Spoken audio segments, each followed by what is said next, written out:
Good evening, good evening, good evening, and welcome to the Reel McCoy. I'm Meffistoe, and with me, my hetero life mate right there is Oh My Feelings. Good evening, sir. Good evening, buddy. Right. What is the Reel McCoy? The Reel McCoy is your book club / movie club.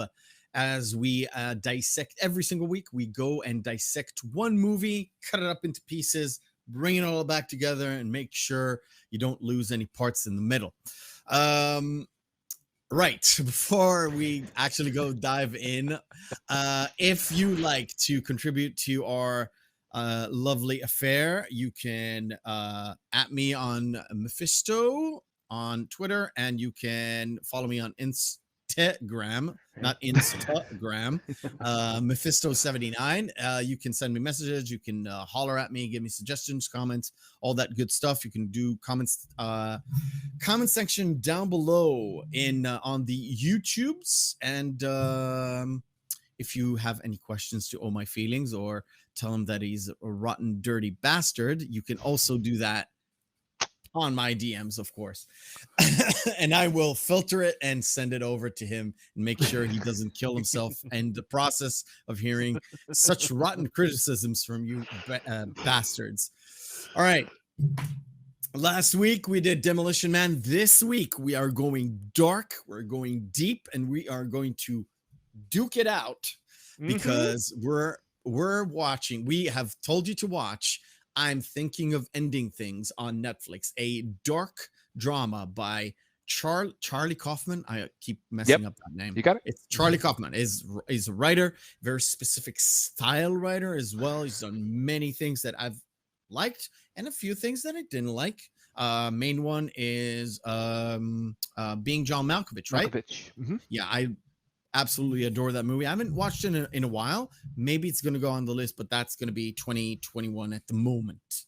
But yeah, before we do dive into this, our list has been growing and growing and growing, and I've already we're going to discuss the rest of the list for January, maybe February, a bit later, but there are a lot of movies that I want to squeeze in and I really can't. But we'll try. We'll try. How was your week, my friend? It was good. Reviewing and rewatching this film a couple of times again has been a treat, but also a bit of like emotional gut punches. Okay. Okay. Um, Let me give a short synopsis of the start of the movie for those of you who haven't watched it or watched it but got like lost of his head. So the movie starts with a girl that has her like little monologue in her head, and of course it persists throughout the movie until a certain point at the end where she is basically contemplating of breaking up with her boyfriend. Now the her choice of words is very, very specific. I'm thinking of ending things. But again, sort of the whole movie, it has a sort of a vibe to it. But the first premise of the movie is a girl going with her boyfriends to meet his parents, but she's thinking of ending the relationship. So we'll start with, what do you think? I would say start with her first monologue because that's where you get the first hints that things are Yeah, very wrong. Because as she says, she mentions in there that a thought is genuine, a thought is true, but it feels like thoughts are being planted in my mind. It feels like the thoughts are not my own. okay. That's very telling, and also the way that she describes her relationship with Jake. There Yeah. is a severe dichotomy between there's these clear highs and lows that she goes through at the very beginning that tells you something that perhaps all is not well here, because she goes on a diatribe on how she has this severe doubt about the future of anything, and maybe things are not what they appear. And then there is this one side shot to, you see the camera pan in and you see someone standing in a windowsill. It's an aged, elderly old man looking down, and he's mumbling Yes. something. And as soon as he says that, she goes, "Oh, but Jake is sweet. Jake is a nice person." Yeah, we also get this shot where we have The janitor. I'm apologizing in advance. I'm using the actual feed from Netflix for this. I'm not Oh, it's playing fine. the movie, of Mhm. course, because it's we're not allowed. Yep. But no, for of course for DMCA purposes, we don't want to break the DMCA of the DMCA gods, of course. But yeah, we get a few shots of a janitor in a school. We get to see Yes. a little bit of kids running around the school and so on and so forth. But it seems like it's out of place for this particular moment, because Yeah. we know Exactly. Mhm. is the girl like she waits for Jake. I remind me the name of the girl. Of course, I'm going to forget the names. Don't worry about that because I was going to bring this up to you. But We're yeah, just going to refer to her as the girl or the girlfriend because she goes by. She gets called several different names throughout it, and it's so a very telling sign later. considering, I'm going to tell you right off the bat, I didn't like this movie. Oh, Let's start with I this. know you did. I know We're you at the did. synopsis stage. We're at the start. I did not like this movie. I I, let me give you my experience before we actually oh, start, please. because technically or not technically, people who are watching this podcast maybe a bit later, I don't know, or live, the whole point of the Real McCoy is you go and watch it and come back and we can talk about it. So Hmm. there's no need to say spoilers because we're going to go into spoilers. Um, I was having a hard time, and I told you this in person, but I'm going to tell you here Hmm. live recorded. I was having a hard time watching this movie. Really hard time to watch this movie. I actually watched the first time I've watched this movie. the first viewing, I watched in 20 to 40 minute increments. I was forcing myself to watch it, and when I finished it, I went through the whole thing from the start to the finish. It's an hour and 40. No, it says No, two two hours hours. 14. It's almost 2 hours Yeah, and it's 40 minutes. yeah, It's a very long film. 2 hours 14. There we go. But it seems on the second viewing, it seems much shorter. Maybe because I was watching it the whole through. Mhm. I was looking on the second viewing. I was looking for things. You know, when you watch a movie over and over and over again, and you've watched this more than a couple of times. Yeah. You're looking for the things you missed. Yeah. You're looking for the things that go click, and you're like, Got it. okay, you got it. Plus, you already warned me in advance. Look, if you're gonna watch it, at least watch it twice so you can get a grips with what's going on. Maybe you'll pick up on a few things. I picked up on a few things. I'm sure I missed a lot, but as soon as I've stopped watching it the second time, it literally blew out of my mind. Like, not my mind was blown. It literally like flew out of my mind, and I was completely forgetting what was the message. I didn't get the message the first time. I kind of got what's going on the second time, but it just reaffirmed the fact that I didn't like this movie. And no, that's perfectly fine. I could not understand the point in because I think this. Oh, you know what? I'll save that for my closing words. I'll save a few things for my closing words. So we're back in the car. The girl, which basically has no definitive name, goes into the car with Jake. We do know that the boyfriend is called Jake. He is very reserved. He seems a bit shy. We know at the start it's about 6 weeks old, this relationship? During she in her monologue at the beginning, she's like, well, it's been a month. It's been 6 weeks. No, maybe 7 weeks, which again, the concept of time is lost on her, which is also another telling thing, which comes really important later, especially when it comes to the bit with his parents, which we'll get to.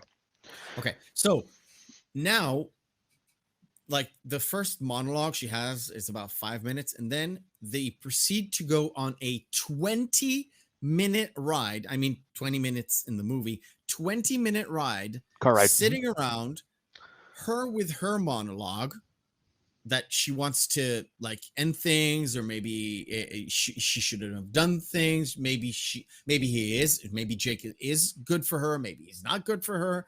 Sort of like, what would you, I thought about it. The second viewing, I thought about it.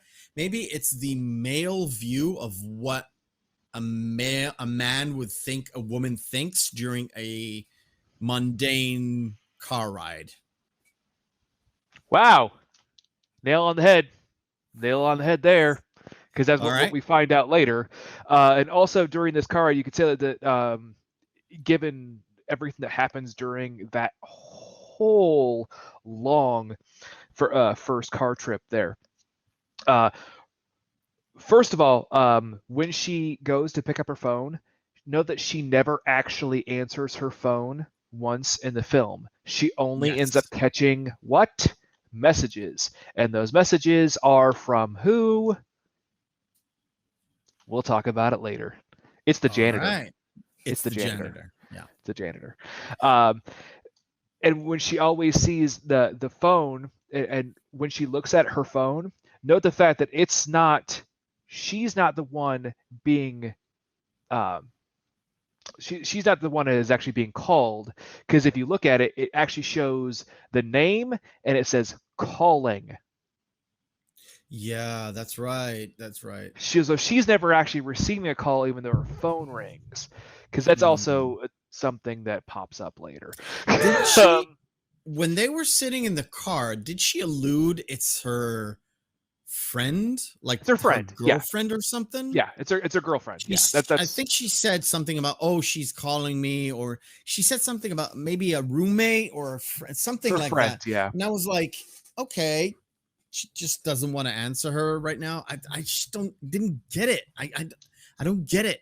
Yeah. Maybe like you said, at hindsight, it's probably the janitor, but And this too, during that car ride, there's that juxtaposition in that one shot where she goes, "Wow, did you see that? There's a brand new swing set outside of that just dilapidated farmhouse."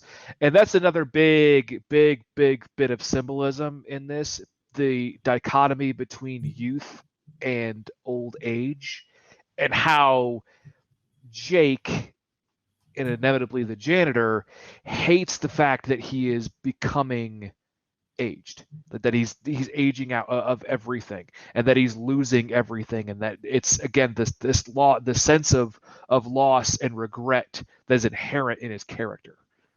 So right. and then her monologue, by the way, when she actually by the way, Jessie Buckley, I know you don't like this movie, but you have to admit she is amazing in this role. She's an amazing actress. I tell you what. Being able to pull off tears from a poem from Rottenmouth, which that's what she's actually reciting in the car, is her monologue is literally, it's a poem from Rottenmouth. Okay. So, I'll tell you what.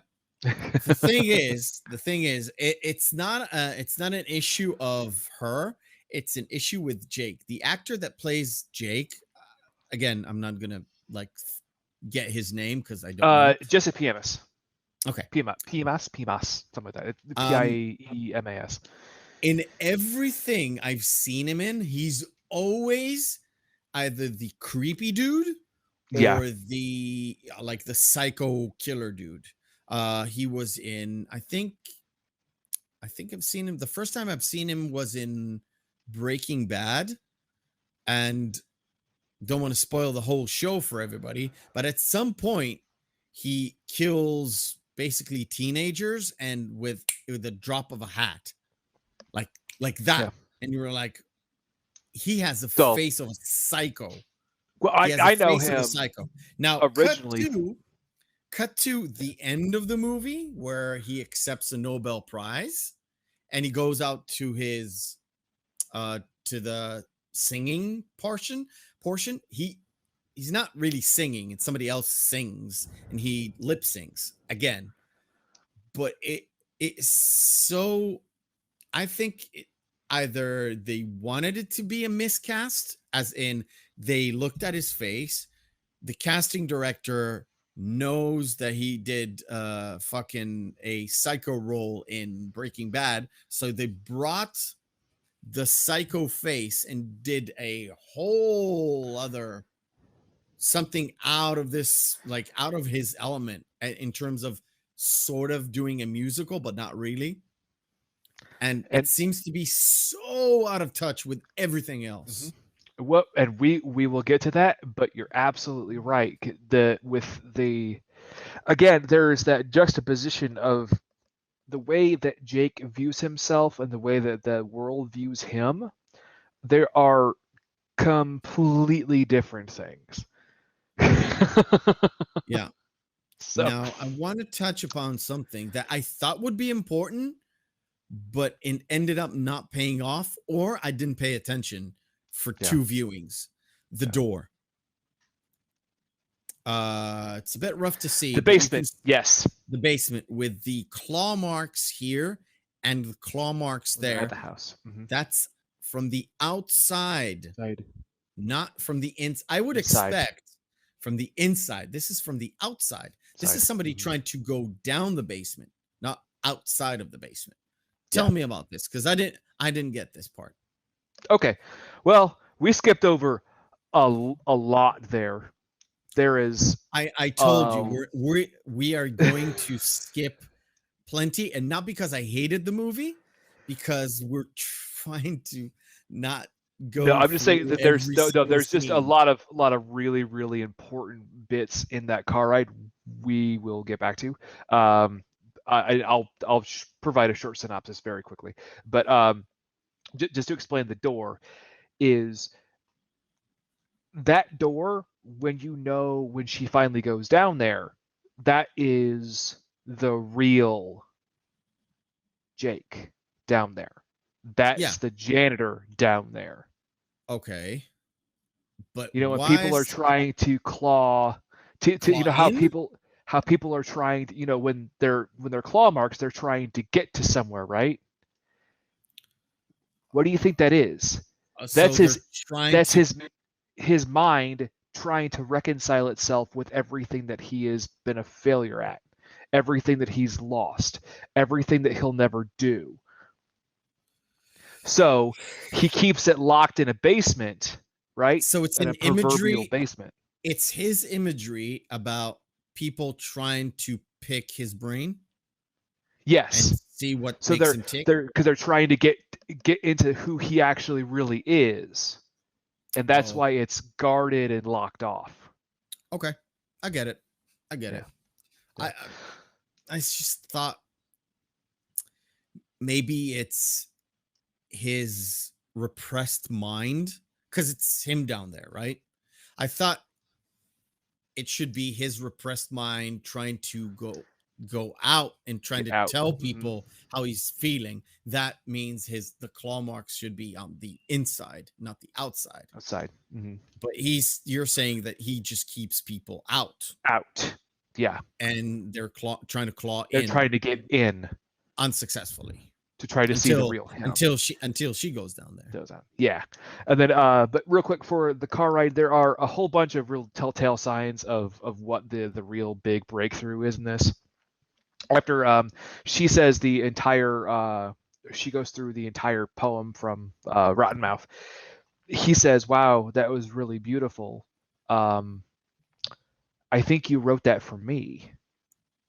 It Hmm. feels like you wrote that for me." And she says, "It feels like Jake has always told me that he feels invisible, that no one ever sees him." And he starts going off this other tangent where he goes, "Yeah." And I like musicals too. Like Oklahoma and everything, because when they were trying to fiddle with the radio and they could only pick up Yeah. that one station, and it was playing a song from Oklahoma, which is very important because the two are kind of in sabbatical here. We'll get to that. But during that song, he goes, "Yeah, they play it every few years. Sometimes I see kids who were in it, but they're older now, like at the grocery store." And he's Yeah, like, on "What?" the second viewing, I was like, okay, that's a telltale sign that you will never ever pick up On the first viewing. unless you watch the second time. Yeah. I mean, you would never ever pick this up. So this movie Yeah. is definitely meant for you to watch it at least At least twice. twice. Yeah. At least twice. Yeah. And then Which to be honest, even though it was very hard for me to do, and I'm genuine here. It's very hard for me to watch something that I dislike. yeah. I don't have to hate it. I don't hate this movie. I just dislike it because I don't like the way it's constructed. Yeah, And that's fair. Found it boring. No, That's that's it. perfectly fine. The story. Never mind. We'll get to it at the end. Now, Yeah. I know the we'll go. other thing that I wanted to, I want to move forward. Anything from the car? I just wanted to bring up one scene before Sure. the basement scene is that there was a scene when he takes her out to the sheep pen and he tells her the story about that rotten pig. And that Oh, pig okay. comes up later in the animation. Yeah. That's just important. I just wanted to bring that up so we talk about it later. That's all. Okay. So we're meeting the parents and we're sitting down into a very, Very very uncomfortable uncomfortable dinner. dinner. Yeah. Very uncomfortable dinner. Also, just right before this gets set up, there is a small little bit that girl keeps asking Jake, well, where are your parents? Like, are they coming down? Like, what's going on? This, with also the time jumps that occur with them, Yes. are his mind's way of trying to put a point of where this conversation and where this set of circumstances could have ever happened. Since it never actually happened, that's why they keep aging, and that's why it also took them so long to come down the stairs. Yeah. Okay. Because it never actually really existed, so this is all in his head, so that's why it took so long. And also with Jimmy the dog, notice the fact that the dog was brought up with the scratch marks, like, oh, because they have a dog here, and it's like, oh wow, they have a dog. I love dogs. Like, what's his name? And as soon as he stops to think for a second, like, Jimmy, it was a border collie, and then out of nowhere, there's the dog. Yeah, I got that one. It's like, looking back, he's manifesting it in his brain because he's thinking about it. It's sort of like thinking out loud and saying it so it happens. Yeah. It happens. It's creating a narrative in your own head. That's what it is. It's like telling yourself a story or daydreaming. And in terms of the movie and the way the aesthetics of the movie, or the way things are shown in the movie, and it's not only to this specific one, I'm saying, it's like, I consider this, we'll call it a move. If we go to the Matrix, where Neo is sitting in front of Agent Smith, and he's telling him, well, I want my phone call. And Agent Smith, because it cuts to Agent Smith and he's saying, well, what good is a phone call if you can't speak? Yeah. Cut to Neo can't speak. So it's a manifestation by wording. You hear the characters say something, and it happens. Like, cut to, it happens. Correct. Which that's it. In terms of this movie, it's the symbolism of he's manifesting. Oh, that dog that we had back in the day, whenever, right? And that's just a movie thing. It just happens to be just there happening. All right, so back to the very, very uncomfortable dinner. Very comfortable dinner. Now, the trailer, if you watch the trailer for this, the parents in the trailer are a big thing. In this movie is what, half an hour? No, it's a good 45 minutes. Maybe it just blew by, but it seems to me like they're not. The trailer sold something that this movie is not. That is very true. The trailer really sold this more with the kind of potential creeping dread behind it. I mean, sort of like a horror story, I would say. Think of how the door is barred, like the basement door, with all the scratch marks and everything like that. And then later there is that one scene when she's going into the high school, when she looks down and she sees the myriad of all those cups. Yeah. And it's like, oh, has this happened before? What is going on here? Yeah. So to make things a bit short, and just stop me if there's like specific spots that you want to talk about. It's basically a uncomfortable dinner with parents that, I'm going to give it like the surface look is, it's with parents that the mother is very interested in making sure the relationship stays, as in, oh, we want Jake to get married. That's the vibe I was getting the first time. I think even the second time, it's like, oh, I just want Jake to get married because Jake is very a problem child. I don't think she says problem child. Does she say special? Well, no. She said something about shy, and immediately shy, and he was kind of a loner, and he didn't have very many friends, and that was his reaction is like, "Oh, mom, stop it." Yeah, it's nothing weird. It's sort of like almost every conversation for, I don't know, a nerdy guy bringing his friends bringing his girlfriend to meet his parents for the first time. Yeah. Let's just say I've seen this conversation before. That's what I can say. Oh yeah, In most definitely. Like many situations, like in real life. I mean, in real life. Yeah.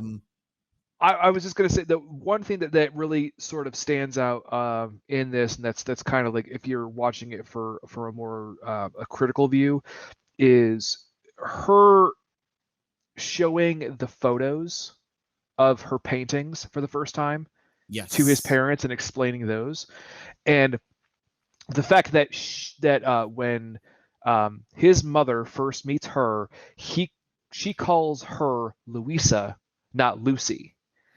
When she gets a phone call during the dinner, she looks down and she has missed calls from Lucy, Lucy, Lucy, Lucy, Lucy, Louisa, Louisa. Oh, okay. Starting when his mom called her Louisa. Yeah. So there's that. The painting thing will come up later when she goes down into the basement. But and in this way too, that this, in the grand scheme of things, is really the janitor, older Jake, his critique on his parents, about how his mother was a little bit too I wouldn't say overbearing, but a little bit too enthusiastic and a little like not kind of a helicopter parent. There is a saying amongst my people. It's a Jewish mom. It's very much a Jewish mom. Yeah. If you want to be super specific, it's less a rural country mom and more of a New York Jewish mom. Yes. I mean, definitely. it's stereotypical that. And yes, if you think I didn't do it, yes, I did put up the soundboard thing that you like. Oh, you cannot. Yeah, you didn't. It fits. It fits. It seems to me like I've never been to the States and I've never been to New York, but I can tell you from hands down, you can find it here too, but you can also find it in many other movies. Or if you consume like American culture, you'll see it. Not the Jewish mom, the New York Jewish mom, and it kind of misaligns with where they are because they're in the country. Basically, it doesn't have to. It could be like upstate New York for all I know, right? Yeah. Yep. And then the country. I was gonna say the other thing too is there how she tells the story, the first story of how they met. Yeah. The first version of it, about how they met at a trivia night and everything, and even during the recanting of the story, the girlfriend starts losing bits. Yes. Because it's a fabricated story. It never really happened the way it was. So she stops, and even the father and the mother both stop and ask her questions like, but wait, weren't you talking to him about the name of his trivia team? Yeah, there's some sort of a mismatch of information there. Which again, on second viewing, it was like, okay. That's his brain going, wait a second, no, the story you're telling me isn't right, but I'm going to still keep telling you that story.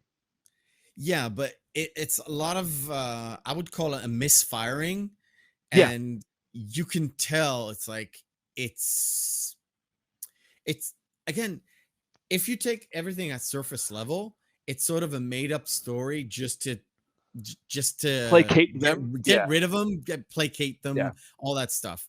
But when you go down to it, it was more not sinister, but it seems out of place. And there's no backlash. I mean, a normal person would get like a mismatch answer and is going to keep digging, but the mom is not digging and the dad seems not there. He seems very ambivalent, but he does ask that one question which poses that one little bit of friction there. But besides that, she just kind of laughs it off, and then she tells the rest of the story, and that and you notice the fact that the other thing that was very clearly off-putting was the fact that no one ate any food at No, the dinner table. no, nobody ate food. And if you, I put this picture up, her dress changed Yep. midway through.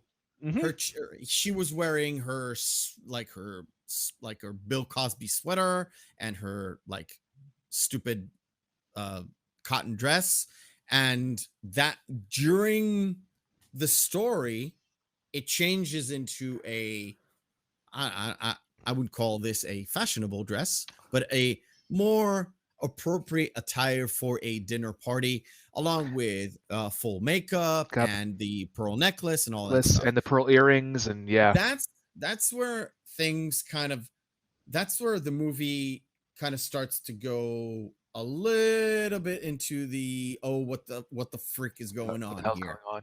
Yeah. And then after dinner, when she's taking all the plates and she puts them all in the kitchen, like, Yeah. oh well, we'll meet you in the sitting room and we'll have dessert, right? Because Yeah. we made chocolate cake and that's Jake's favorite. And Yeah. as the female, the girlfriend, The girl. We'll call it the girl. when she goes and she starts looking at photos, the first photo that she sees is of what? Jimmy the dog. It's an old black and white photo. Right. And he's like, wait, that dog's still, how could that dog be alive with that?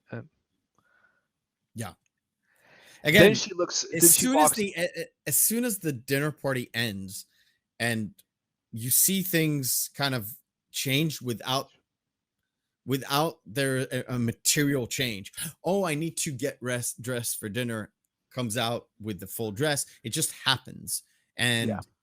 you're like, oh, and then the scrapbook, and then they sit down in the living room. Did they actually eat the cake? actually, It was there. I I don't was know gonna if say, they actually eat the cake. now I'll get to that. But the other photo that she looks at is there's a picture of a small child, which is a younger picture of her, not of Jake. Yeah. Then she goes, well, wait, who is this? She goes, you don't recognize that? And then the photo changes, and he goes, that's a young picture of Jake there. And she goes, no, that was a picture of me. Yeah. And you start picking up on all of these things. Now, again, only on second viewing, when you watch it for the first time, was like, this is weird, but okay, I'm going to wait a little bit. And this is what one of the gripes I have. I know I might say it at the end. One of my first gripes is, if you watch this movie one time, there is a lot of things where you're saying, okay, as a man or a woman, doesn't matter, watching this movie, you're getting into it, you see things that are weird as soon as the dinner ends. Things go weird, you know they're weird. Okay, I'm gonna wait. Let's see what happens. Why is this weird? I'm waiting for the payoff and waiting for the payoff and waiting for the payoff, and it literally doesn't come. Not the good come or the bad come. It doesn't come. And that is one of the things that I didn't like. There is so much waiting for the payoff. And once the payoff kind of, you get the answer to your questions, you were like, I need to watch this movie again to realize all the little points of information along the way to complete my information. It's, for me as a moviegoer, that's the problem. On a side note, kind of good it's on Netflix as a movie that you can literally get in, watch, kind of process, and then come and watch again. Yeah. It's not a screen movie. It's more of a TV movie. It was that TV movie rather than It was never actually supposed to be made for them. yeah, I don't see this going on the big screen because it's not. No. You have to watch this again, Yeah. basically. If you're into understanding what's going on, there are a few movies that I've seen on the big screen, artsy movies that I was like, yeah, I'll wait for the DVD, or I'll wait for the VHS to come in, and maybe I'll watch it again to understand all the bits and pieces that I've like missed. Yeah. All right. Before we go into Jake's room, which is next. Yes, I know I jumped. So the only other thing I wanted to mention was that there was a clear, very, very big slip up during the parlor scene when they the only person that actually the only person that actually eats the cake is Jake, because the girlfriend literally feeds it to him. Oh, okay. And when they're making comments about Jake's mom says this thing about how her tinnitus in her ears, it always sounds like there's a voice whispering in my head telling me what to do and telling me what to think. Yeah, that's like that was a tell again. Second viewing. Yeah, and then when she says, "Oh yeah," and you know, Jakey, he never really had too many friends. Remember your 50th birthday? His 50th, 20th birthday. What did I say? 50th. Yeah. There's a moment there again, weird again, and it was like, oh, something's going on. Let me see what's the payoff. And like I said, it draws you right into the end. Right into the end. All right. Oh, first segment of the night. What do we do here to break off this monotony of just talking about movies, trying to dissect them? Is this: I take a few movie posters that had their text written off, place them on screen, and I have you, my friend, and the chat trying to guess which movie it is. I'm not going to say what level of difficulty this is. I've just picked up these. We've got 10 of them to go. We're going to run through them. And because we are lack of audience today, we're going to go through them. Which I'm not surprised by. Faster than usual. All right. Let's go. Basic Instinct. Basic Instinct. The Children of the Corn? Children of the Corn. This had, if you want me to punch in, I'll punch in. Punch in a little bit. That's Pierce Brosnan and Sarah Connor. Yeah. Not really Sarah Connor. But it's is that Dante's Inferno? Dante's Peak. Punch in a little bit on this. Oh no, we can't. No, because that's Glenn Close and Michael Douglas. That's God damn, it's a great movie. Boil the Rabbit. Boil the Rabbit, yeah. I'm drawing a blank. Oh my God. I should not be drawing a blank on this movie. It's such a great movie. It is. Come on. All right. No, fuck. No, I lost it. Fatal Attraction. Fatal Attraction. God damn it.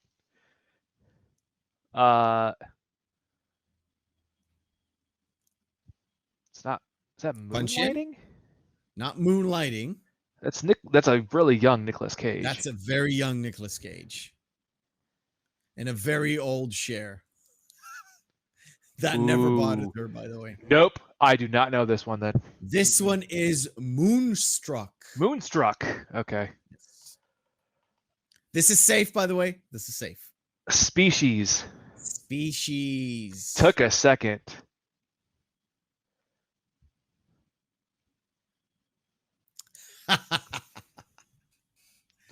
What the? I have a story to tell about this movie. I love this movie, by the way.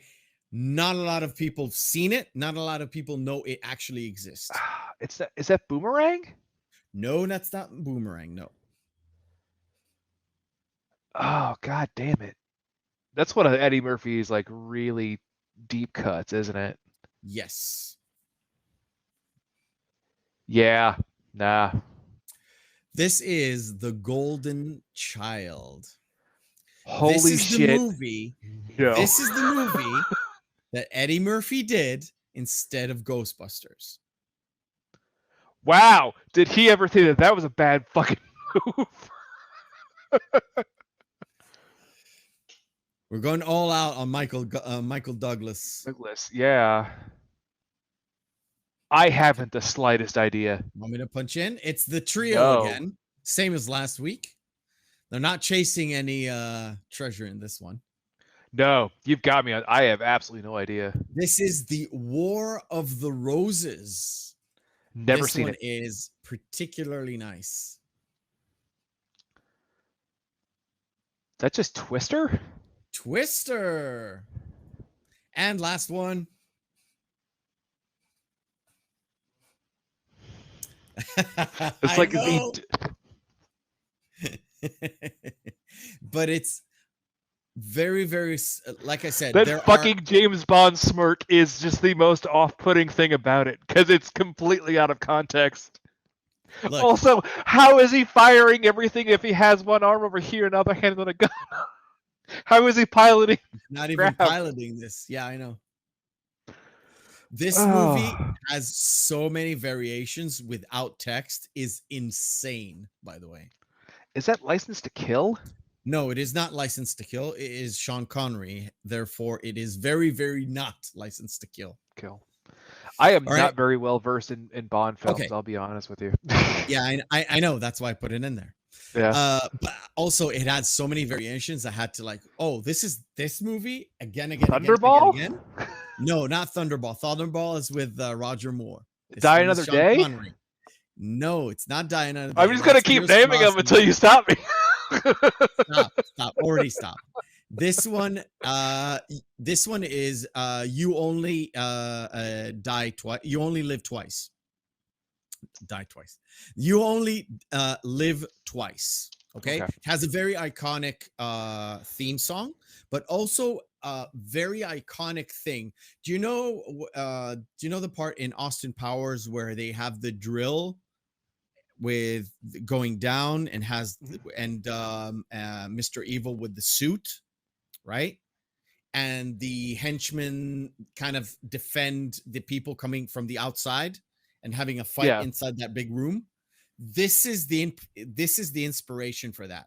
Oh, so they're spoofing this. Okay, they're spoofing this particular point. Is you can tell by the this. You can see this, the mountain that's opening up and has the secret base inside. You know, I have to admit, the more that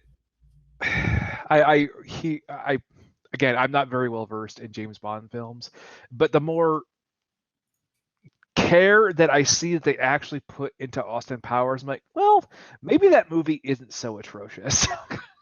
Look, I have to say, putting aside the number 2, number 3, and number whatever they did after bastardization of, I think they only did 3, right?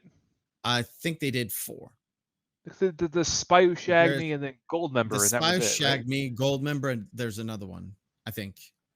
I'm not sure. Was there? I'm not sure. It doesn't matter. It doesn't matter, regardless.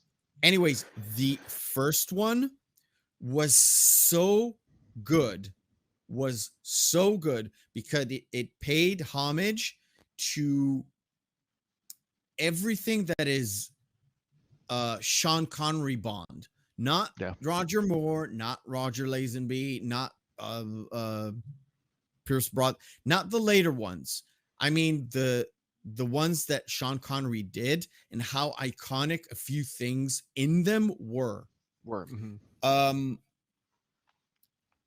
I know I'm going on a tangent here, but do you remember the scene where they go into what was the name of the company? Victronics or something. The outside. He looks on the outside and he sees number 2 come out. In this movie, in the movie I just showed you, You Only Live Twice, there is the outside of where James Bond goes into. So it's somewhere in Japan. It's like a Japanese company. It looks exactly the same or very, very similar. Yeah. So if you've seen the old movie and you've seen this movie, you're like, oh, I got you. Yeah. I got you. I know where you're coming from. All right. Well, that and also, with the his son, Dr. Evil's son, Seth Green's character, like flat out go like, why don't we just shoot him now? Why this elaborate ruse? Why? Exactly. And it's that was always the criticism of the Bond villains. I expect you to die. Yeah, I know. That's the Goldfinger one. But as they're going to Jake's room, there is a side little bit where the janitor is watching the end of some kind of romantic comedy. Yes. Written by Robert Zemeckis. Yes. Yes. No, can't show it. The only thing that's important about that is I just wanted to bring that up for to bring up a point in a second. But now we're in Jake's room now. So as she's looking around over all of the items in Jake's whole little menagerie of his books and everything, what is one of the first things that she sees? You tell me. An urn with a little picture of Jimmy on it. Oh, I didn't catch that. The dog. I didn't catch that. When she then goes around into there, the room? Yeah, she's in his room right now. Okay. I got it. Yeah. There we go. I didn't even catch that, by the way. Yeah. And notice the fact that there are all of these books. Yeah, the chemistry. That, you know what? That caught my eye. This one and the chemistry one caught my eye. And then, that signifies he's an introvert nerd. He's smart, but he is very shy, very closed-minded, very, what we said. And then if you go like science books. If you move up a little bit, there's a scene. There's a giant book, the top of a stack of books on top of a bookcase. It's a very, very thick book by Pauline Kael, and she's one of the most. Yes, this one. That is. I would let it show. It was like 5 seconds, but we want to be fair here. Yeah. But just want to say, like, that's really, really, really important to what we're going to talk about later. And again, right there, David Foster Wallace. The humming effect, or what? Humming effect. The one, like, so see the humming effect. Right above it is Pauline Kael's. Yes. When we talk about the next scene coming up, her entire diatribe that she goes on is a direct quote from one of those reviews in that novel. And right above that is David Foster Wallace's the most supposedly fun thing I'll never do again. He mentions that also in that diatribe. And there's all these little things where it's like, okay, if you look at all the little references that he's making, that they're both are making, they are apparent in that room. The books are in that room. That's something that I think comes from Charlie Kaufman, right? He does that in every single script he writes. Yeah, it's a very Kaufman thing to do. He has his references, and either the director kind of puts it in, because he's not really directing anything. He just writes the scripts. Yep. So the directors in almost every movie he has take his inspirations or quotes from this or that, and he just puts them in. Just to, it's this, it's that, and it's. I want to remember where I saw it the first. I think it's in John Malkovich as well. They talk about something in a dinner, and then you see the book it was coming from in one of the people's houses. I think you're thinking of Adaptation. Adaptation. That's right. Yeah. Adaptation. Another movie adaptation like by Charlie Kaufman. Yeah. where That's a rough watch, though. Adaptation's kind of a rough watch. I'm not adaptation gonna is lie the about one that. where Nicolas Cage is playing Cage with plays- Nicolas Cage. Yeah, fat Yeah. Nicolas Cage, or as we know him as Nicolas Cage. Nicolas Cage. The other thing that's really important about that scene is when she picks up the book that's sitting out there. That's Rotten Mouth. She starts reading the poem that she delivered in the car ride there, that she thought was her own work. And that's where it all starts clicking that, wait, I didn't come up with that? Wait, what's going on here? Because again, And this as soon is as she all gets in Jake's mind. Everything is in Jake's mind. So, but she's as the a fantasy is manifestation of it. starting to break there, that's when his now aged father taps her on the shoulder. Exactly. Like, this point. And at this point, and this is where you as a viewer, or us as a viewer, are like, wait a minute. And actually, it kind of started downstairs when they were eating. Her mom was already, not her mom, Jake's mom has already started aging. Already, she has like a streak of white here, and she's talking a little bit slower and a little bit more like you would expect an aging person to be.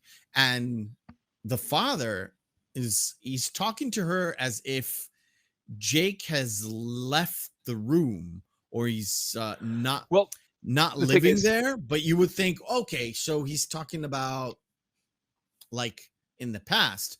But Jake is supposed to be in college.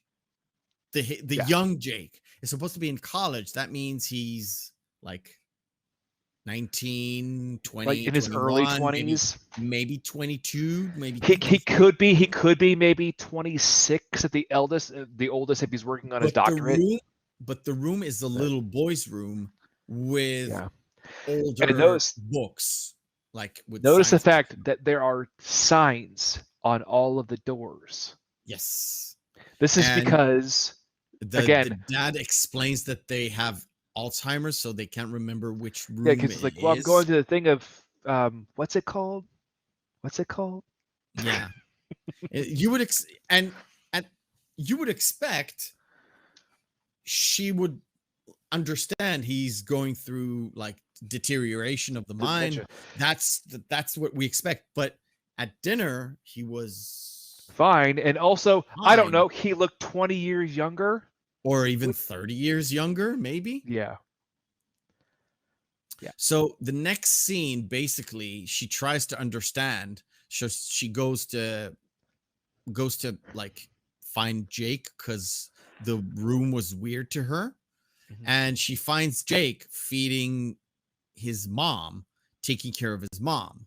Now, you would expect a 30-year-old, maybe, if they made him when they were older, or even a 40, 50-year-old to be taking care of their mom or dad with dementia and that sort of thing. But they were just at dinner. So there's time skip for the parents on a like that. But the kids, not kids, but the young adults are still the young adults. Yep. And again, as I said, that's his own mind, because he can't ever determine a point on which this would have ever happened. So his parents could have been at any age. So his brain is basically just like, well, she could be when she was dying, or when she was later, when you see her, when like, oh, when I was a child, she was that age. It's and also, you notice too, he's wearing his pin there. We didn't talk about the diligence pin, because he one of the major things, which is his own critique of himself, which, trust me, we're going to go through a last like about good 45 minutes of it very, very, very, very fast, Meth. I'll put it that way, because it's like these are references to stuff, and here's the references. That's all you need to know. But all right. She said, well, my Jakey, he never had any real unique talents. He was never really great at anything, but he tried so hard. And that's what really mattered, because he tried so hard. That's his critique of himself. Even at the first viewing, I thought that would be something he would say to her on himself. So knowing kind of, okay, we're in this movie where nothing is seen. At this point, it was like, okay, nothing as it seems to be. So you need to pick up on the things that are said very, very much to kind of get you where you're going, even if on the first viewing. Okay. And that was like, yeah, that's so weird that the mom said it, because it seems to be like a sentence that you would be at a more intimate setting, and Jake would say it about himself to the girlfriend. All right, so we are still going on the weird side, because that's where we're going right now. And so basically she goes, well, I'll give you a minute of privacy. And as she's going down the stairs, she starts doing the basement. This is going to the basement. Well, she has a scene where she's going down the stairs by herself, and she has this inner monologue where a very, very, very, very crucial line is said there. She goes, it's like my only purpose in life is to approve of Jake. Yeah, and that's again something that someone would say about himself, with himself, deeper into it's like something you would say either to a very close friend or to yourself. Yeah. You would think. And she goes down to the basement. As well, the other thing too, I wanted to just bring up just some really small points before that. As she gets downstairs, the first thing that happens is his father gives her a nightgown, and it has a little post-it on it that says nightgown, and it has some of the mushed peas that he was trying to feed his mother on it from upstairs. I got that. Yeah.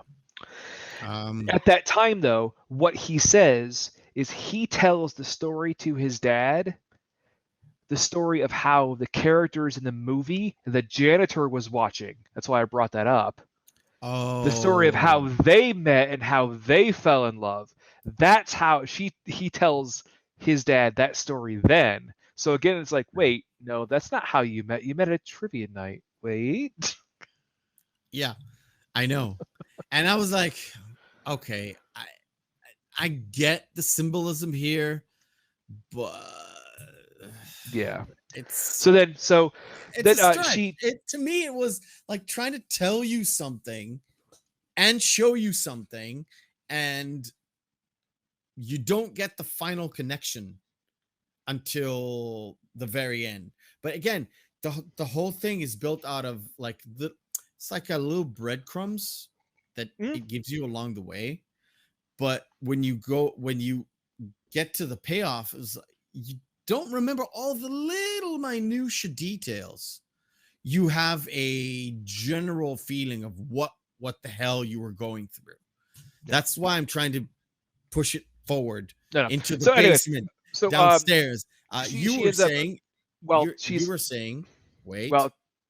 the pictures. She showed her the pictures, and the pictures are now in the basement. Yes. So, in the basement. Yes, she did run into a younger several notes that you had. Yes, I know. No, actually, no. These are just small little snippets, just little bits of dialogue that are kind of important. She runs into a younger version of his mother who who looks at the I was like, oh, well, he got sick on this. You have to go down to the basement. And that's another telling thing about it too, where it's kind of a break in the fantasy in his own mind, because she tells her, well, I was told not to go down into the basement because you just don't go down to the basement. Jake told me not to go to the basement. Well, you have to live a little bit dangerously. Go down to the damn basement. Yeah. His own mind is rebelling against itself. So when she goes down to the basement, the first thing that she sees is what? The pictures. No. It's the washing machine. The washing machine, right. And in the washing machine, to put it in there, she's pulling out what? Janitor's uniforms. Yep. Only at the second viewing I caught that. Yeah. Only at the second viewing. Then she goes back and then she sees... What the fuck is this? Yeah. So which it seems very out of place. yeah, so then Seems she very sees out all the paintings, and these are all the paintings that she showed to his parents. to his parents oh, what you're working on. Oh, Yeah. you're an artist. Let me look at your stuff. And notice that And they're he says, all oh, these pictures you wouldn't understand. Sort of a dialogue, now that we think about it, that Jake had with his own parents yes. way back in, like, when Mhm. he was younger, right? Talking That's about what I thought. interiority, which is kind of a vapid concept, to be honest. Yeah. But we'll not delve into art criticism here. But as Yeah. she's looking at it, she sees that one of them actually clearly has Jake's signature at the bottom. It's like, well, wait, these were mine. And she pulls up her phone And and she looks, has messages, and right? no, she looks at her photos. There's no photos in her phone anymore. They don't exist. So they never existed to begin with. Yeah. And now it, like, if it wasn't weird so far, now it becomes even weirder. First, she is going into this I want to escape this house mode. She's like pressing Like, Jake I have to get leave. back. I have to get back. I leave have to get back now. Yeah. But then we get this scene where with the younger dad, the dinner dad, and he gives her some more information about Jake. At this scene, you can see Jake still feeding the old decrepit mom. And when Oh no, the girlfriend, no. This is when his mom's already dead. oh yeah, right. And he's And literally like, Jake is sitting there crying, like, okay, we can leave now. Yeah. And that's when exactly. she turns around and sees Yeah. his What father. I said before was when he was feeding her, she already said, well, it's time for us to go because I got to get up tomorrow and do some stuff, right? And then which, by the way, more... everything that she keeps saying keeps changing. She has to work on a physics paper. She has to work on a painting. She has to work at her shift as a waitress. Yes. It keeps it keeps changing. It keeps morphing into stuff. But this is about it. At a certain point where the mom is dead and Jake kind of, let's say, finished the mourning period, I would say. It was like, okay, let's go.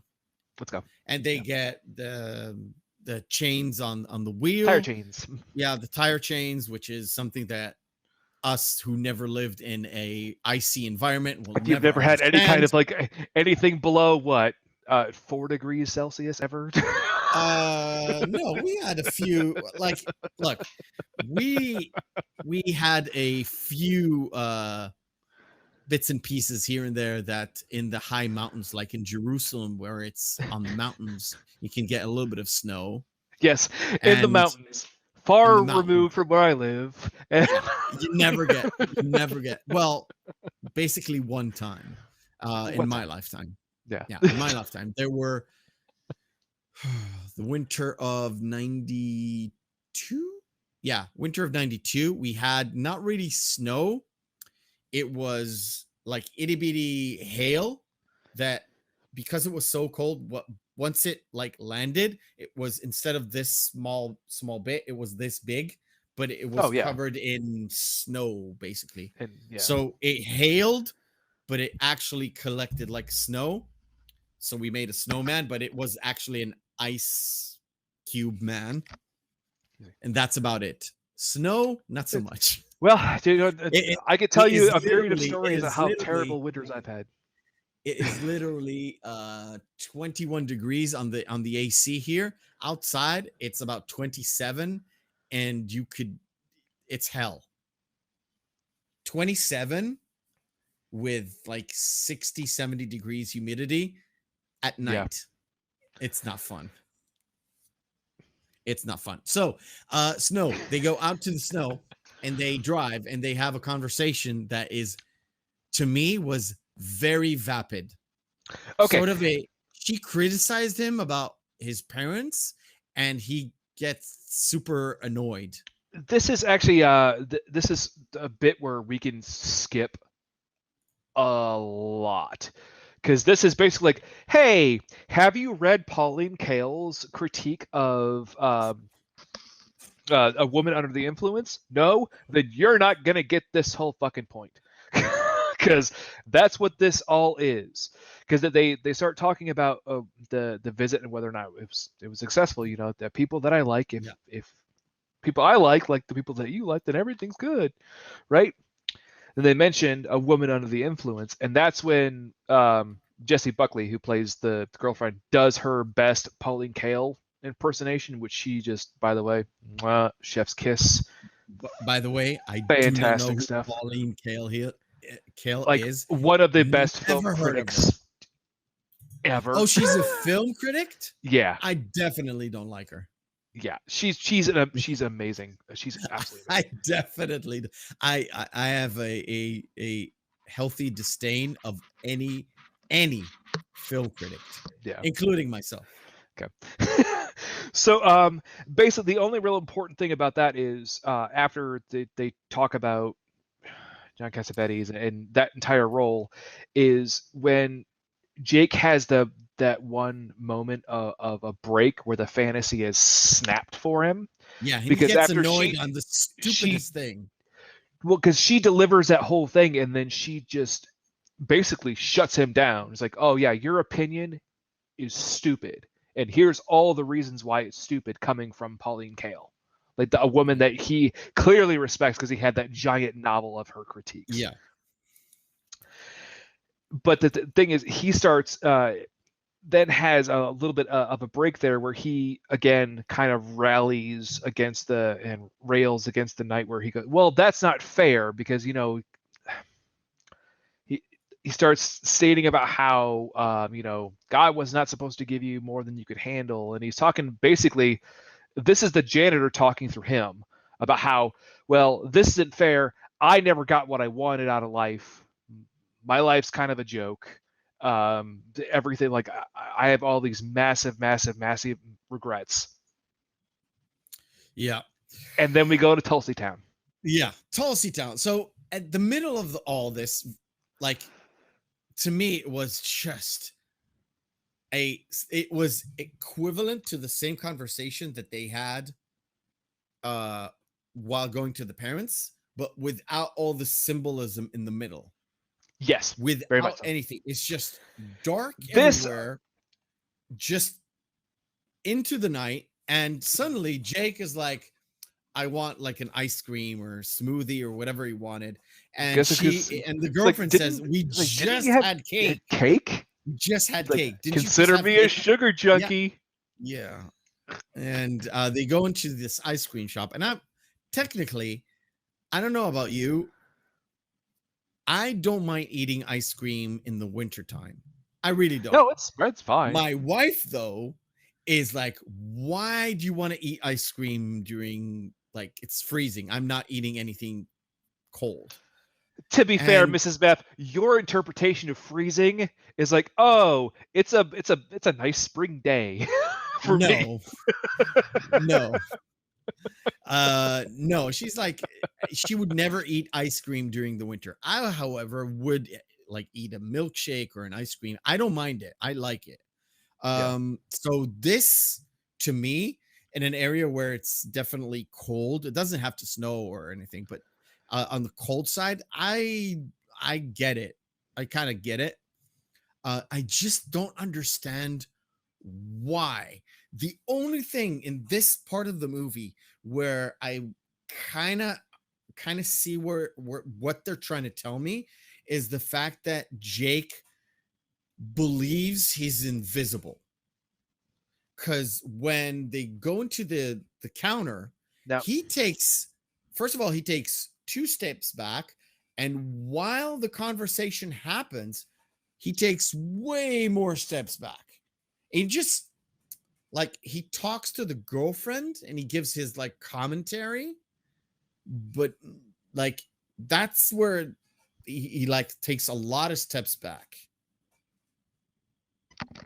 Okay, I just, first and foremost, just want to say, they could not get the rights for Dairy Queen, so they had to use a rural Tulsi Town. Because Dairy Queen was actually in the novel. Big difference. Okay. the girls that are actually working at the shop, they're basically versions of the kids. The one on the right was actually in the scene with the janitor when you first see him, Yeah, this where at the they're start. doing Yeah. stuff for Oklahoma. The Yes. other one is another teenage girl that he had ran across before. When how he was always mentioned the fact that, well, I run across these kids around town, and the third girl that we run across, the one who actually speaks. Yeah, I'm gonna put it up on the one that actually does the serving, because Yes, the first two kind of represent the people in school that are the popular, I would say. That yes, it's that's the sort of what I think.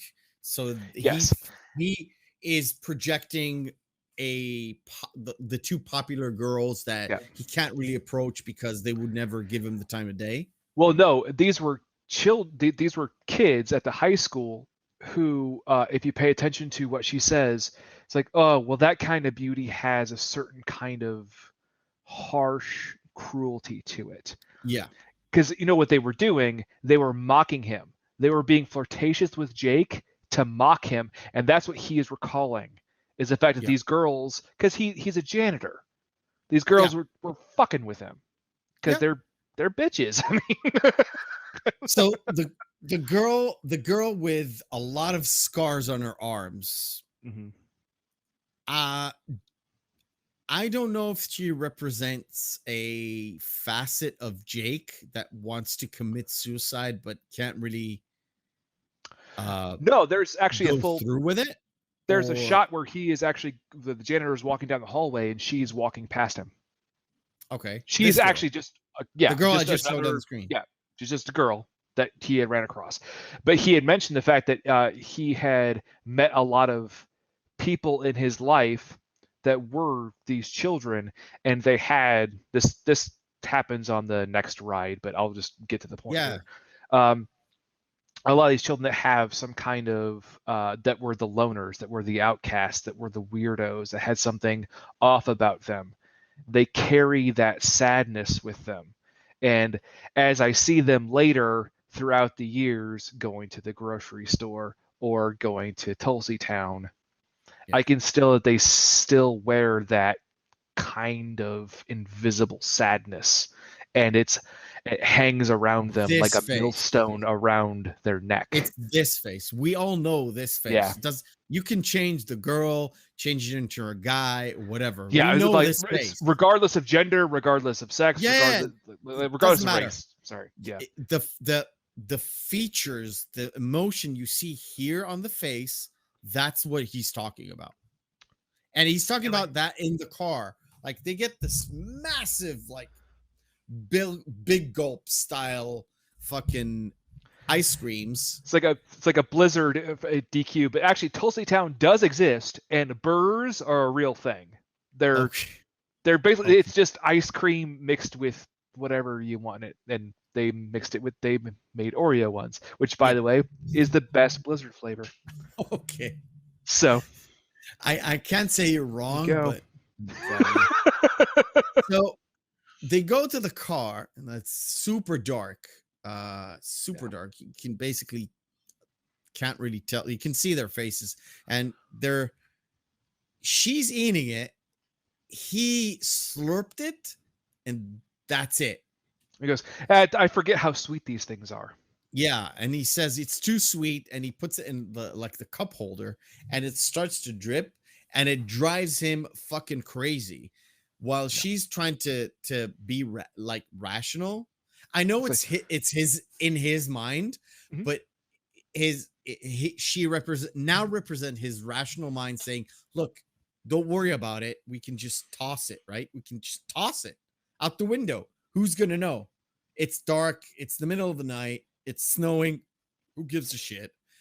And Jake is going into like I would say like an OCD kind of thing. No, we're gonna have to go to a trash can and throw it in a specific trash can because we have to. Otherwise, it's gonna melt and it's gonna Well, ruin the car. And it's sort of again, we've seen this conversation before. We've been there. we know these people who are not specifically Jake, but these people who are, oh, they cannot take it when things drip or things melt or things happening. They have to make sure it goes into the Yeah. bin. Yeah. I was just gonna say, just very, very quickly, the last bit, the Tulsi Town thing, where Yeah. the girl with the rash mentions the fact that she's scared. Yeah. Okay. That's very important because Okay. these are the signs of the beginning stages of hypothermia. It's it all keys back into later, but Okay. during the rest of that drive too, they go on these very, again, a lot of stuff. They talk about David Foster Wallace and a lot. Basically, if you're not versed in about half of modern literature in the last, I don't know, 75 years, you're going to lose a lot of small little tiny references. And you don't need to catch them all, because a lot of them are like, it's high-minded, a little bit pedantic bullshit. And I attribute that to Charlie Kaufman. It's like, and the problem is that's those minute details that are supposed to build up into a crescendo of a story that can drive me crazy. No, it literally, if I was in the theater, I would just leave. Yeah. Or if I was like watching it, streaming it, and I didn't have to critically watch this, I would just stop. Like I said, 20-minute increments. That's when I was like, I'm click and I move on. Some of it was on the phone on the bus ride home.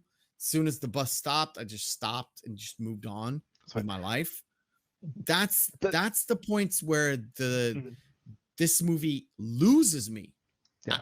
Completely loses me. And I think in a way it's supposed to be alienating, because when you consider the fact that they're the same person, that is Jake trying to reaffirm himself of how smart he is, of how intelligent he is, but how much better he is. It's all this glad handing, but it comes off idiotic. Oh, I know, and that's supposed to be the point. It's his mind desperately trying to be like, no, you are special. No, you are special, and here's all the reasons why. And okay. Anyway, so they get to the high school. No. Before we get to the high school, because that's basically at the start of wrapping everything up in a neat little bow. We're going to go into our second segment of the night, which still has no name after 14, 15 weeks. But basically, it is a rap battle with movies. I would say we take two movies, we pit them together, put them in a ring, put a cage on them, and like take CM Punk out for another spin. Never mind, that's a reference for last night. Which, by the way, biggest pop ever in it was awesome. Of it's like wrestling. Yep. In my hometown, it's like holy shit. Everybody went fucking nuts. I still need to see the video. I have it queued up. Anyway, we take two movies, we pit them together, and we decide which one is the best one. We have no one by the way, to have a deciding voice. Yeah. Just thought of a name for it. Yeah, go for it. Cinema Deathmatch. Cinema Deathmatch. Got it. Done. Pump it. Done. Cinema Deathmatch. One down, one to go. All right. One to go. Right. All right. We go to flickchart.com, which provides us with this, and we take two movies. I'm going to skip this too, of course. No, I'm sorry. I was laughing because I thought that said Walt Disney Presents the Aristocrats. I'm like, that's a completely different. No, the Aristocats and the Aristocrats. The Aristocrats completely different movie. Yes, I know. All right. The movie we're going to discuss 2 weeks from now, The Big Lebowski. It's The Big Lebowski. Crouching Tiger, Hidden Dragon. Big Lebowski. The Dude Abides. The Dude Abides. T3, Die Hard. T3 was It's a Christmas movie. Fuck you, Bruce Willis. National Treasure. I think that's the second one. The Book of Secrets is the second one. Correct? Never seen the second one. Okay. The Mummy with Brandon Mummy. Fraser or Erasure. I would go with The Mummy as well. The second one is movie. more iconic. The second one is more iconic because it had supposedly The Rock, but it was CGI Rock, so he wasn't in the movie for me. Yes. Citizen Kane or Kill Bill Volume 1. Now, for me, before you say your answer, I know. me, I do not like either of these. Oh, you don't like either? If I'm forced to choose, I would go with Kill Bill Volume 1. I have to go with Citizen Kane because I actually like that movie. Okay, I'm going to go with your choice this time because we don't have a crowd. But just so you know, I put Citizen Kane not here. I put it here. That's fair. Everyone has their own opinions. Mystery Men or Dead Poet Society? Is it Dead Poet Society? One of Robin Mystery Williams' Men best roles. was so bad. Yeah. Mystery Men was just bad. Riddick, which is the second, right? Pitch Black was the first. Riddick Correct. was the second. Or E.T. Is there any other choice? Nah. And I do, by the way, I do not like E.T. I don't either. It's an okay film. It's just a better movie. I would prefer E.T. to Riddick. Armageddon or Grease? I would have to say Armageddon because Grease actually has a song that basically kind of alludes to that she may have gotten raped. I prefer the songs in Grease, but I prefer the movie Armageddon because it doesn't have any, have any singing in it. Yeah. The Johnny English or the original? Oh, the original Jungle Book not is the amazing. bastardization. Fuck you, John Favreau. I know you did it for the money. Boondock Saints. Yeah, easy. iRobot or Dodgeball. Now, both of them are not really good movies. No shit. Technically. But in Dodgeball, you have a sort of a prophetic thing, which is ESPN 8, the Ocho. Now, it actually exists today. There is ESPN 8, and they do call it the Ocho. I also have to give it to Dodgeball because it was kind of an early, that was sort of the renaissance of comedies in the mid-2000s. Because that was with with all the Ben Stiller ones and then also all the Will Ferrell ones. Yeah, I know. And Dodgeball actually led at a later date into Tropic Thunder. Yeah. All right. Last Crusade and Inception. Now, technically speaking, you would think Inception was the better movie, but I think The Last Crusade was the absolute best one of the trilogy because there is no movie after this one. Yes, I would also have to agree with you on that one. And if you chose Inception, you chose poorly. Yes, I chose poorly. National Treasure, the original one, or Stand By Me? Stand By Me. Yep. By the way, National Treasure, not a bad movie. No, it's a fine movie. Nicolas Cage is a miscast. Yeah. The premise, the story, I would buy that. Oh, yeah. Could you imagine Tom Cruise in that role instead? Oh, yeah. Tom Cruise. Or billion-dollar franchise. Even Jason Sudeikis. You know what? Jason Sudeikis in a role, I would get that. Yeah, I could see that. I would get it. All right. Wayne's World or The Italian Job. There is no. And we're going live in. Last pairing. This one is very not tough for me. Oh, this one's super fucking easy. It's Iron Man. It's Iron Man. It created the MCU. It literally created without John Favreau's work on that movie. It did three things. It elevated John Favreau into the talent. Like it showed Hollywood his talent. John Favreau literally saved Robert RDJ's career. Literally. Just imagine if Iron Man is not there, Tropic Thunder is the last movie RDJ is going to make. Yeah, because I would say because of the blackface. before I mean, that, I don't care, but again, I'm not no. black. But before that, what was the last movie he did before that? Was that Kiss Kiss Bang Bang? Kiss Kiss Bang Bang. Yeah. And it was after he got sober. No, it was during. He was Yeah, getting sober he was during a Kiss Kiss Bang persona Bang. non he was a persona non Persona non grata grata, yeah. in Hollywood. Sorry, Even when you break into someone's room and sleep in their kid's bed, you kind of have problems. yes, I'm just saying. Yeah, and literally Iron Man saved his career and I think in a lot of ways, I think it saved his life. Yeah. So for sure. So we get a deviation in the road, even though the girlfriend doesn't want to go there. Jake is very insistent, and this is where Jake, the side of Jake that is the more dominant, is taking over this thing. It's taking over everything. Mm-hmm. So they go to the school. I want to get a good picture of it. Let's talk about this. They go to the school. They park. Jake goes to throw the cups away. The cups away.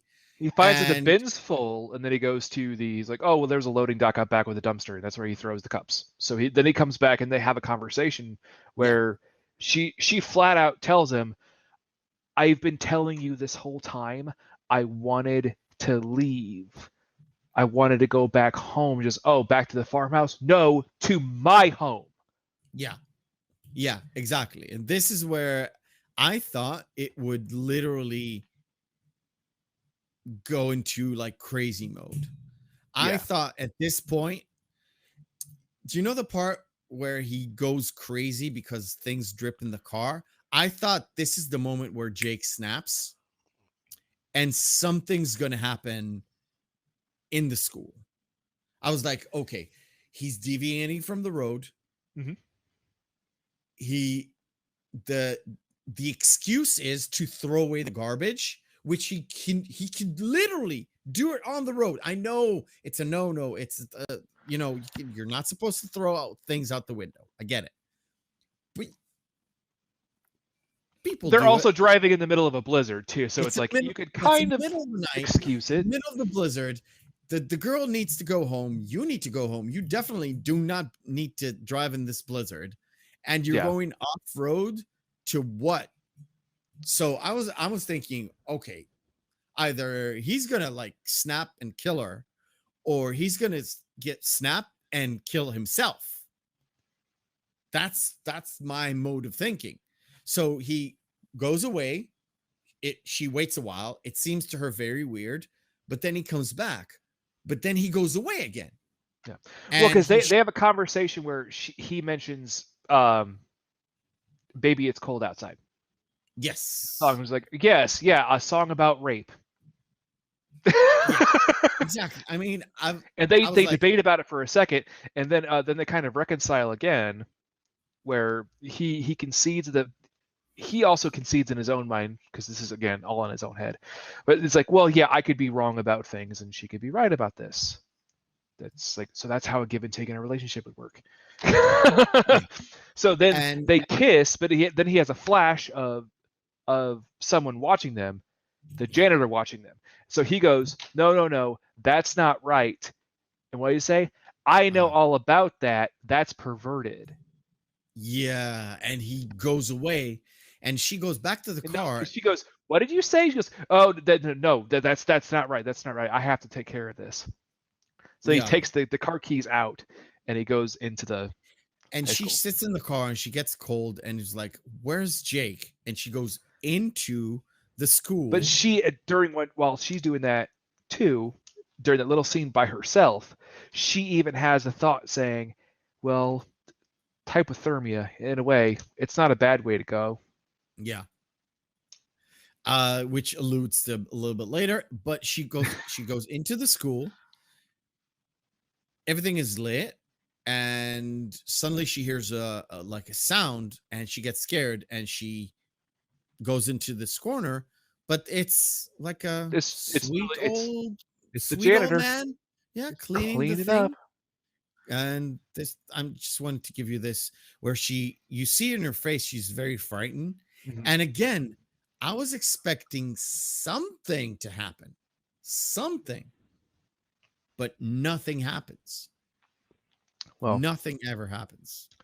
they do end up having a very interesting conversation, because the conversation that she has with the janitor, that's when the fantasy itself snaps Yeah. and Yeah. it's done. Because she says, well, I came in here with my boyfriend, and he doesn't say it. She hears someone say, what does he look like? And she says, I can't remember. It's like I haven't seen him in years. And she goes on a full diatribe of how Jake, the actual person, that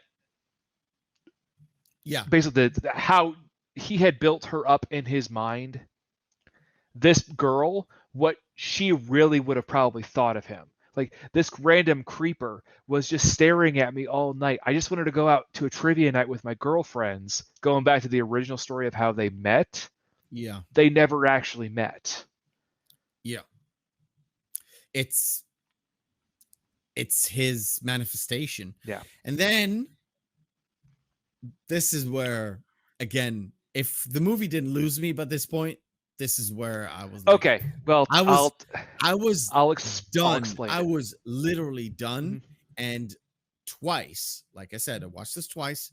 Twice, I literally pushed myself in order for me to go through this in my mind again.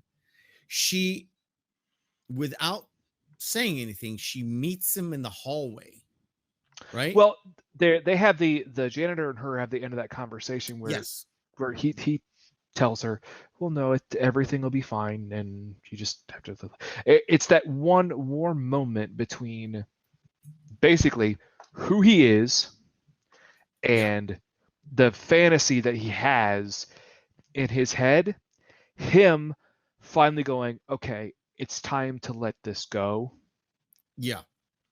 Which Telling her means that everybody, he goes into shutdown mode, yeah. basically. And so when she says, okay, well, is it okay if I continue to look for Jake. Jake, my boyfriend? He She goes, doesn't yeah, say Jake, right? She says boyfriend.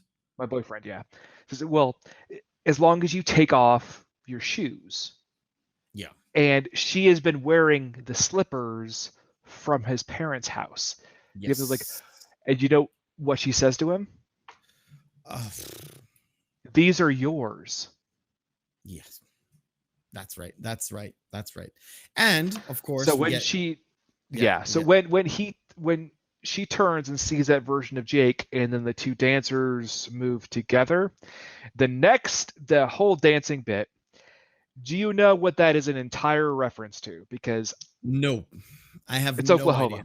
It's Oklahoma, Okay. which goes back to them hearing It's a number Oklahoma from in. the musical Oklahoma that he played at the beginning where Beginning. they drove to Yeah. the parents Well, at the it's start. kind of it's the penultimate sort of riff on Oklahoma, between when they had when between Curly and oh God, what's his name? I've never seen I have it Oklahoma, written so down. I forgot his name. Between Curly and the other protagonist in the film. So they end up having a duel over the same woman, and this is yes, like and they have this it manifests idealized version of itself, it. and it actually manifests itself in the dance number, where at a certain point Jake a and the Jake and the janitor janitor kind of fight are and dueling, tussle for the girl in a sort of and a the um janitor kills kills Jake. Jake. Thus, in itself, he's reconciling in his own mind. The fantasy is Yeah, over. this That part, yeah, version this of part. that love does not exist. It's over. Yeah, and there's no blood. It's all like metaphor and Yes. that they do in most It's stuff. stage stuff. It's It's stage work, stage props. work, right? And notice the fact that during the scenes, it's all snow starts popping in. Yes, of course. Yeah. Of course. Of course. And Yeah. it all reference to the cold and the thing. And cut to the janitor. The fantasy is over. The thing is over, and he basically gets, from this point, he gets undressed and goes out to the cold. I know I'm skipping, but Well, yeah, when he's actually in the car and how he seems to start having a fit and removing his clothing, yeah, that can be clearly explained by hypothermia. When you're yeah, freezing to death, it's called paradoxical undressing. Your yeah, body, when you it actually starts to, it feels like you're overheating. So that's why a lot of people, when they freeze to death, you find them in states of undress because they're trying to actually cool themselves off because their mind is trying to perceive itself as warm still. yeah. Now I want to show the parts with the pig, but it's all a various various stages of undress. Yes. So I can't really show it. But I, he is getting undressed and he follows the animated the pig, pig. which Now, is, like the we said, the reference at the the pig bag start. is that, and Yeah, that because that's also kind of, and again, the pig is telling him that uh, it's kind of his last bits of introspective thought before his last kind of yeah, good happy memory in his brain. um, uh, and it's also his mind kind of reconciling a previous trauma of him viewing that rotted, his father picking up that rotted pig carcass when yeah, he was a child, because as a kid, that's kind of some kind of fucked up shit to see as a kid. yeah. That is and, kind it, of fucked up and it thing. clearly left an indelible mark on his mind. This is the safest scene, Scene. safest Yeah. picture I can say, I can Yeah. give you, just to give you a little bit of, that's where it kind of starts. But yeah, so he follows the pig, and basically that is him dying, I would say. Yeah. But there's a little extra bit at the end. So they have this, basically this last little it's basically Now, his last sort of dying bit of like a last happy thought. Consider it like now, your almost your epitaph in a way. now, there's two things here. One, the whole set and the whole where Jake goes into sort of Is his this spiel is the set of Oklahoma. Homa? Mm-hmm. All right. But he's But winning the it's Nobel Prize. intertwined with him winning the Nobel Prize, and he gives the same speech, not really, like in A Beautiful Mind Actually, with no, John Nash, it's the exact same speech, and I'm so glad you picked it up. It's the exact same speech. with him addressing that special woman in the crowd, Yep. that he couldn't have done it without her. I Yep. was like, wait a minute. This is not like, this is not Sheldon winning the Nobel Prize in Big Bang Theory. This is A Beautiful Mind. Yes. This is exactly A Beautiful Mind. And that's Now, important. I didn't know it was exactly the Yep. same lines, but it And was, it's an important fact because of what because of happens this, next. like the schizophrenia bit. This is where I'm telling you right now, this is the movie I've already lost me at this point. Yeah. This is me forcing myself to look at something that I completely do not understand. Okay. The thing that I picked up, that it's A Beautiful Mind, I mean, maybe because I've seen enough movies to pick it up, but otherwise I would Because if you think about it, about that. Jake really never says much of anything of actual substance that actually is his own thoughts. Anything he says, or even his his ideations, especially when it comes to Lucy, the girlfriend, they're all amalgams, they're quotes, they're references, or they're straight off dictations off of someone else's work. And that's why, when his mother said, Jakey never had any original talent, Jakey never did anything really important with his life, but he tried so hard. He tried so hard. I know it's a stretch, but for me and my fucked up brain, you know what that kind of reminds me of? Mm-hmm. Think about it. A smart individual that is a loner because of whatever life experience.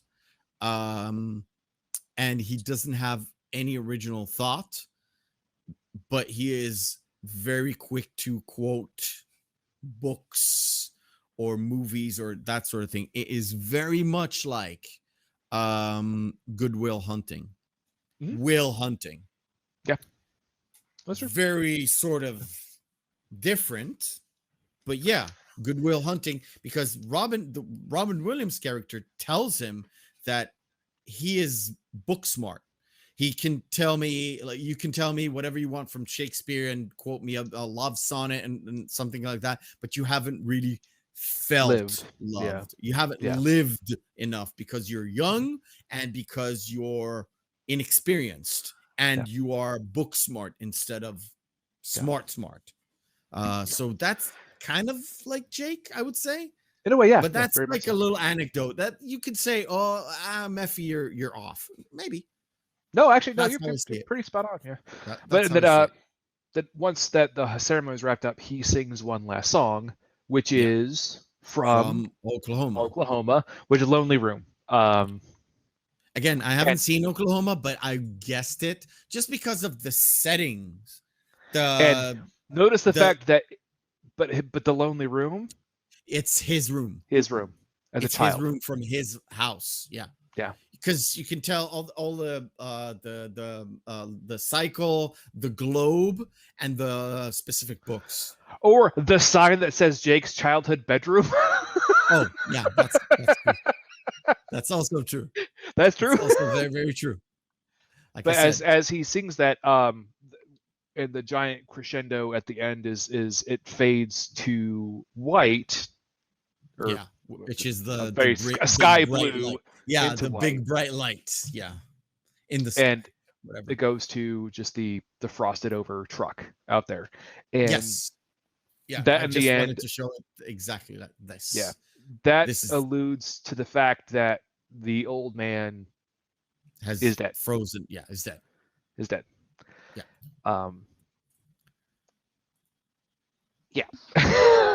And that's sort of the very, I would say the capper on the end of this film once you view it back in retrospect. It's go away, Netflix. Yeah. It is really a tale about a man who is facing all of the failures in his life, and he can't really deal with it. And so his way to deal with it was to inevitably kill himself. I guess so. I mean, like I said, let's do the summary of this movie. Okay. And I'll like I said, I'm going to give you my thoughts. Like I said at the beginning of the podcast, I had a rough time watching it. I said it in the middle. Yeah. I said it at the end. I know. Rough time watching it. Desperately trying to get it over with at some point, especially at the end where I kind of wanted to have a payoff. I would accept the old man killing himself payoff, but there was a lot of fluff around it. Mm-hmm. There was a lot of, I think, unnecessary scenes that gave me no extra information into the character. I got what I needed to get, even if it was just one watch. I got what they wanted to tell me from the first watch. What I didn't get is on the second watch is I followed the breadcrumbs, which, like I said, this movie is kind of, you have to watch it again. Yeah, it's a film that it's first and foremost, don't get me wrong, I like this film, I enjoy it very much, but I admit it's a very difficult watch.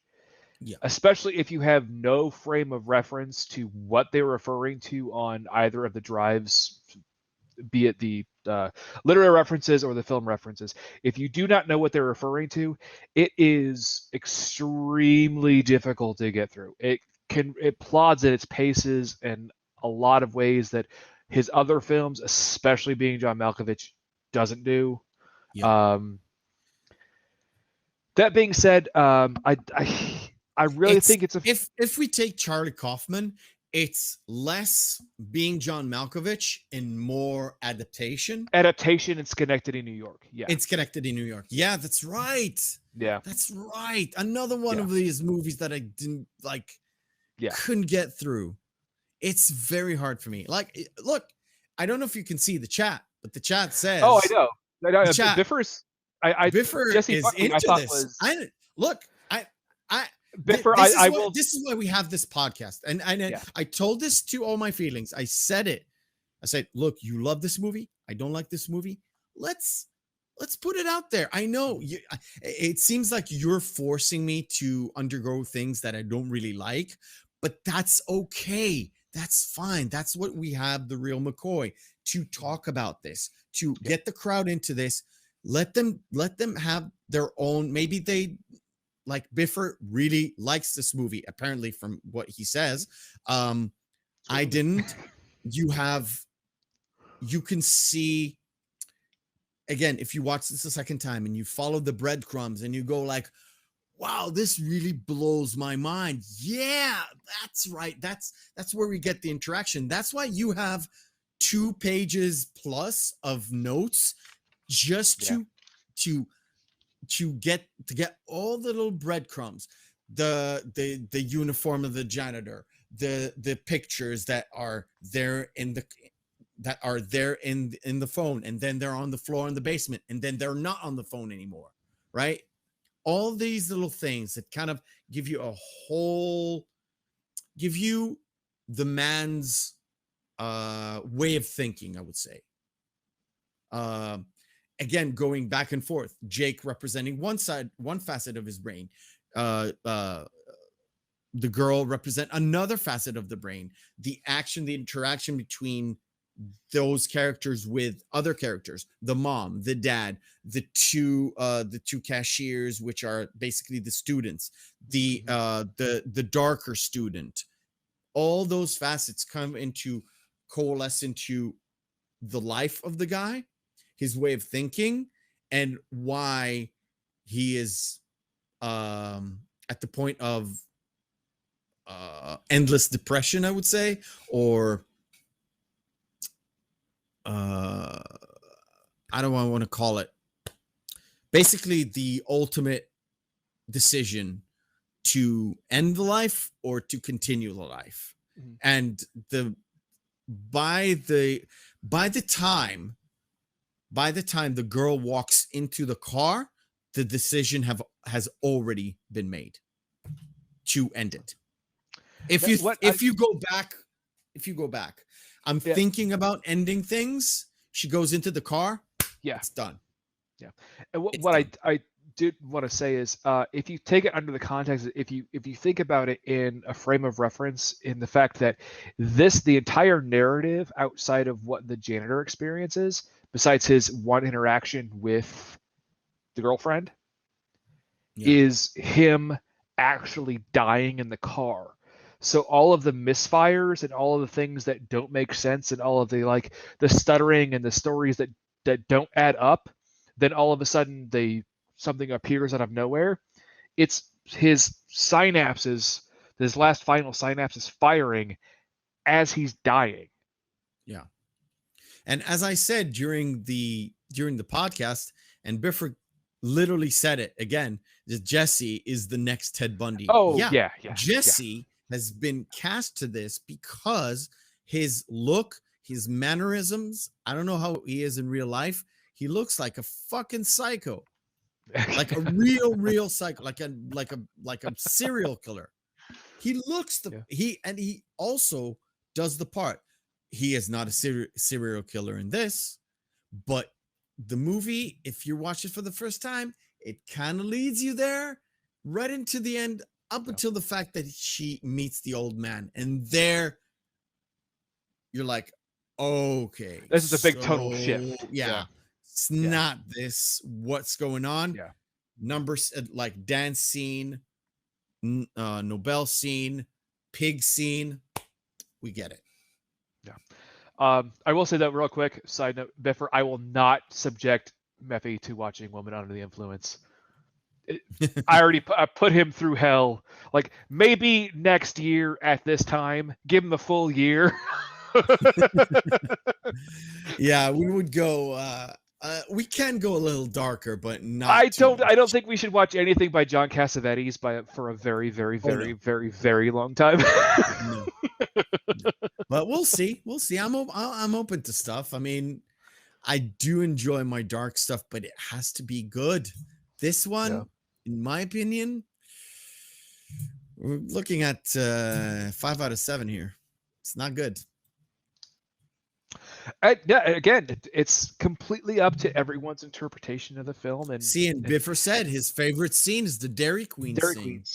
And that's actually, it's a good one, but it's definitely not mine. Okay. Yeah. Okay, we are going to wrap this bitch up. Before we kind of leave you to it,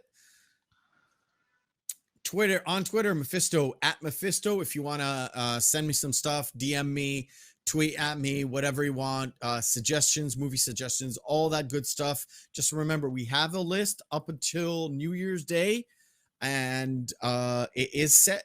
It's not set in stone, but it is on paper. So we're kind of going by it right now. Also, another place, if you want to talk to me, is Instagram, not Instagram. No, I'm just kidding. It's just another typo.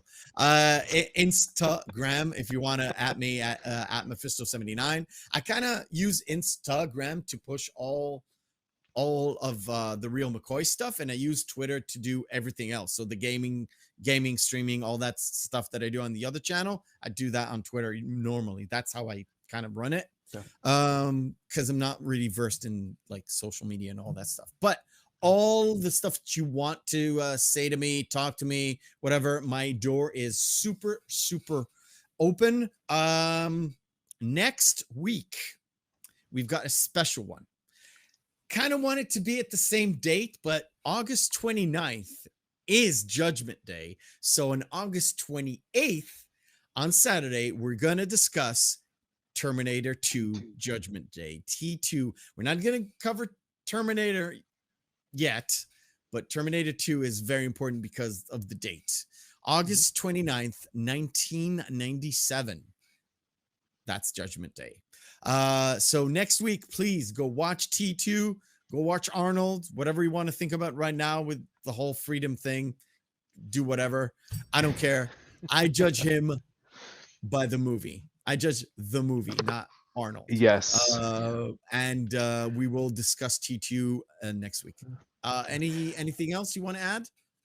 I was going to say real quick, Biffer, since you actually enjoyed the film, please go back and try to please critique my review of it. I know some people have thought that my review was a little bit too depressing before. What? About what? About this movie. Oh, we'll see. We'll see. Maybe some fucking Netflix exec is going to watch this for some reason. He was like, "Oh my god, this guy, he totally got what we were going for." If Charlie, I get a random phone call like, "Hi, this is Charlie Kaufman." Like, you fucking kidding me? You got me. You got me, man. I was going on a YouTube rabbit hole, and this thing popped in my thing in my feed. It was like, oh, I liked it. This dude with this shirt. Look at this shirt. This dude with this shirt is like, what the hell is he doing? The only thing I was going to add for this, this is it's very different from the book. The ending is very different in the book. There's actually 3 different interpretations, because there's kind of a couple of young people who end up finding all of these books written by this person in a narrative, and they find out in the end that it's Jake, but still the girlfriend is still in his head. But when it's reconciled in his own mind that the girlfriend is fake, she stabs herself in the throat with a coat hanger and killed herself. Yeesh. So yeah, it's a little different. Glad I didn't get to see that. Anyways, until Yeah. next week, ladies and gentlemen, Go thank you watch for some joining. happy movies. Go watch some happy movies.